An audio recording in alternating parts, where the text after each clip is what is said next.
నా కళ్ళల్లో కన్నీరు, మనసులో బాధ, గుండెల్లో దుఃఖం ఉండటం ఏంటి? అలాంటిదేం లేదు.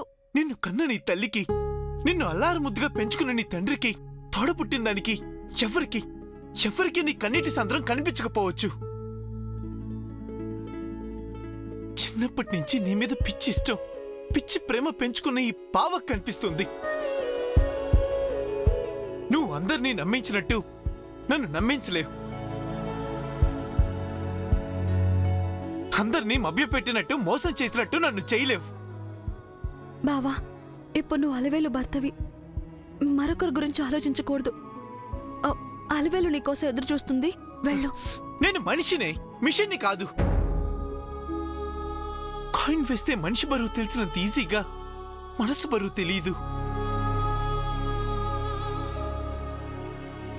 నువ్వు కట్టమనగానే నా చేతులు తాళి కట్టాయి గాని నువ్వు వెళ్ళమనగానే నా మనసు వెళ్ళదు, ఎప్పటికీ వెళ్ళదు.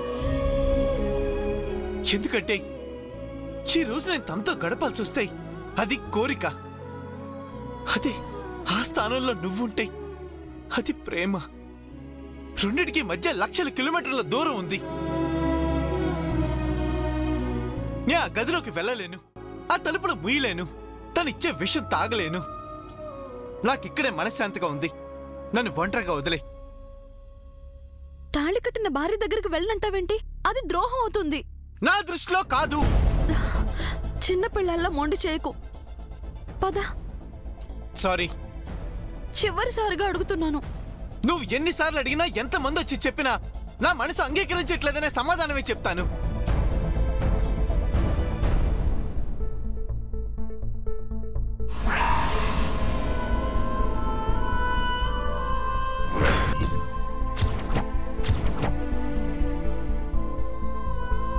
నీ మీద ఒట్టేసేస్తే అన్నిటికీ తలంచుతాననుకోకు. నా మాట వినకపోతే తెల్లారేసరికి నా శవాన్ని చూస్తావు.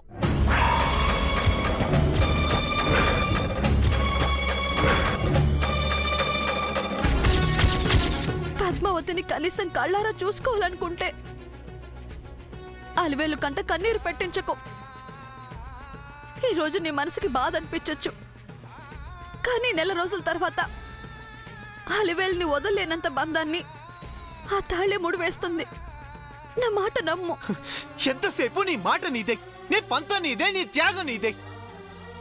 నా గురించి మాత్రం ఆలోచించు. నా ఏడుపు గురించి అస్సలు ఆలోచించు. నీ కోసం ఏడుస్తున్న నా తల్లిదండ్రుల గురించి ఆలోచించు. అందరి గురించి ఆలోచించాను బావా. నువ్వేం ఆలోచించవు. నీకెంతసేపు మీ అమ్మ, మీ నాన్న, మీ వాళ్లే ముఖ్యం, అంతే. టైం అవుతుంది బావా, పద. చిచై.